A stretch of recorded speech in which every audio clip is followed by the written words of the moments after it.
Hi, my name is Pacia. I'm one of the co-founders of a digital marketing and advertising agency. At the same time, I'm a mom.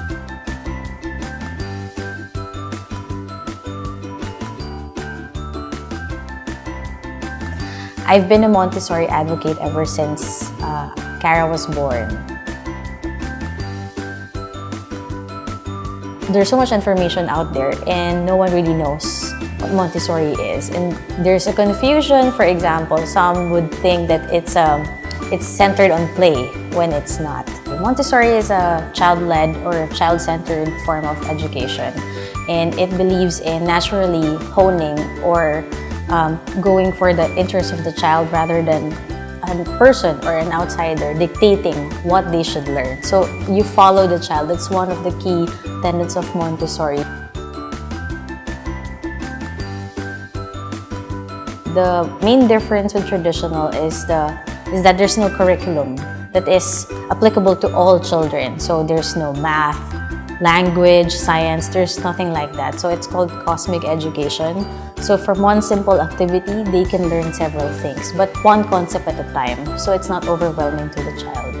The other difference is there's no grading system because Montessori believes in intrinsic rewards. So we wait for the child to feel rewarded on their own. So when they finish an activity, it's already a reward in itself. So there's control of error. There's no need for an adult to guide the child to identify what's wrong. Each student, they stay with one student for 3 years because it's a mixed age group as well. In a Montessori school or even a Montessori home, the first thing that we teach are practical life skills. For example, washing your hands, brushing your teeth, and then sweeping the floor. So it's very important to know if the school is actually accredited by MACTE. So they are the global accreditors of Montessori institutions around the world. And we're the teacher trained, whether it's AMS, so American Montessori Society, or AMI, which is Asociación Montessori Internacional. So we have to know if the teachers are trained and certified to teach Montessori. It will be very different when you go into the classroom because once you see it's not child-centered. For example, if there's a presence of a teacher or a blackboard, obviously that's not a Montessori school. And even the setup as well, if they don't use child-friendly materials or furniture, so that's also a sign that it's not a Montessori school.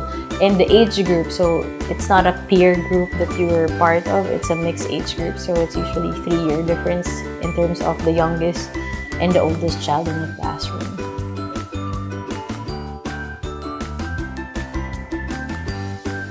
In school, you can start as young as 14 months old. Well, in our case, because we started from birth, but initially what you do is you just embrace the principles. Like you just make sure you have a prepared environment. By that, we mean that it's safe for the child to explore. You just come up with their own. For example, even the items that we use for cleaning, we just come up with their own. So we just use whatever we have at home. And that's how it started. We got child-friendly shelves that she could, hold on to for her to start walking. So there are a lot of groups right now that are Montessori centered, but the thing is they're not very specific to the Philippines, and our culture is quite different because here we have what they call the yaya. That's why I started a group called Montessori PH. So it's a Facebook group, and we also are very careful with who we accept in the group because I want it to be a learning group and not a selling group.